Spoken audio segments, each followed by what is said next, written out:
specific to the size of the tracheostomy tube. Is this it?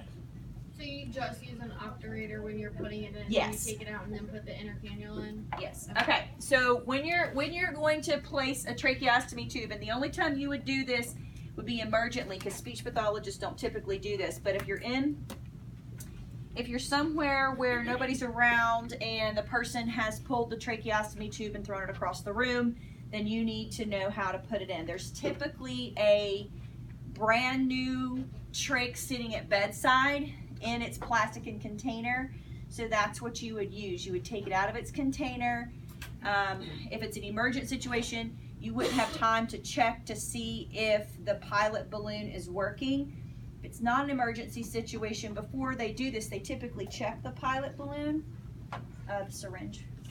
And what they do is they go ahead and check it for leaks, right? So nurses or respiratory therapist or whoever, before they put a brand new trach in, and they would have sterile gloves on and all this stuff, right?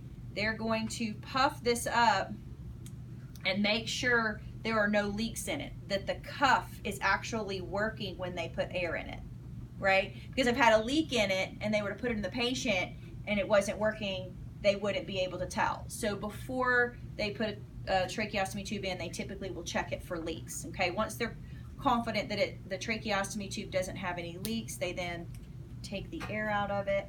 Where's that 10 cc syringe? This 5 cc is horrible. Oh, excuse me. Hold on. So they will take that, they would then take the air back out of it, deflate the cuff, okay? So it's all flat before that they would have, again, gloves on.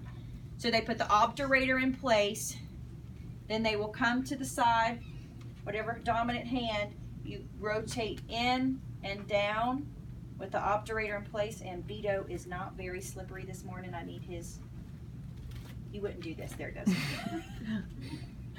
Humans are slippery, Vito wasn't. So once it's in place, then you take the obturator out, holding the flange in place. While the obturator is in, can they breathe? No. So are you gonna You gotta be quick. Okay. And They will they hyperoxygenate them before they do this. Typically, in an emergent situation, you're probably not going to have the time to do that, and that's the only time you'd be doing this for the most part, unless you're on a floor somewhere where nurses can't get it in, and then you might be the skilled person to be able to get in. But they will typically hyperoxygenate them if they're going to do a controlled trach change, right? But if it's an emergent situation, you're probably not going to have that time. So one more time. You've checked it for leaks, the cuff is deflated, obturator's in place, okay? Vito's neck is in a good position, hopefully he'll cooperate.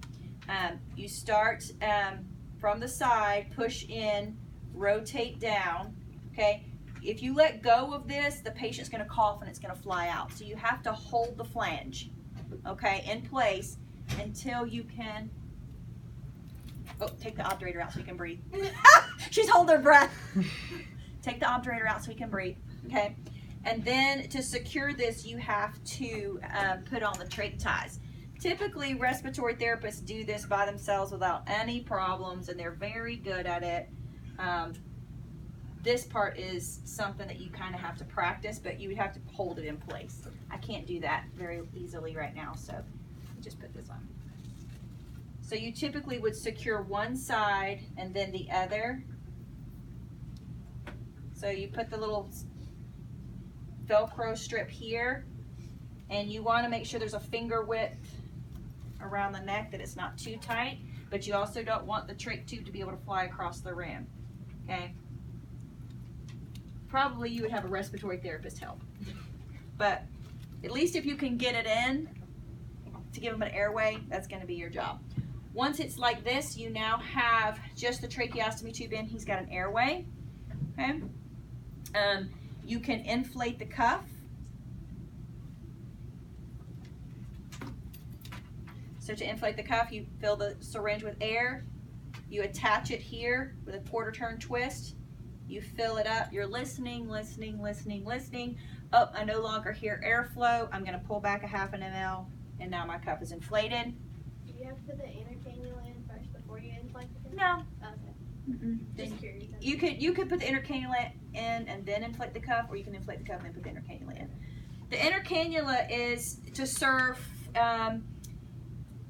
because that balloon is on the outside of this. I need another tracheostomy tube. The cuff is on the outside of the trach. The inner cannula is on the inside, right? So the fact that it's inflated. I didn't know if that was a step that needed to be done. You could do it neither. I've seen it done both ways.